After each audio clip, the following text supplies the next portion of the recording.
अस्सलाम वालेकुम। कराची फ्रूट मंडी से आज आपको अपडेट करेंगे शरबूज के रेट। भाई से आज पूछेंगे। आज 7 मार्च 2026 17वां रोजा है। इनसे अपडेट लेंगे। आज माल भी ये बहुत 18 है। दाना है भाई। ये कितना दाना है? ये 18 दाना है, 1100 रुपए का बिका। अच्छा, ये 24 दाने 800 रुपए का बिका है। 800 रुपए। हाँ, आज बाजार सस्ता था। अच्छा, बढ़ गया आज। हाँ, आज बढ़ गया।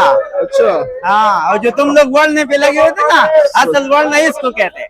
ये कितना दाना है? ये भी 24 दाना है, 800 रुपए का बिका है। अच्छा, ये भी 24 दाना 24 दाना। ये सही रेट है? हाँ, ये सही पक्का रेट। अच्छा, क्यों सस्ता हुआ है? ज्यादा है? आज माल ज्यादा आए हुए हैं ना, इस वजह से सस्ता है। अच्छा, ठीक है। ये भाई ने बिल्कुल डिटेल। ये किधर से आ रहा है माल?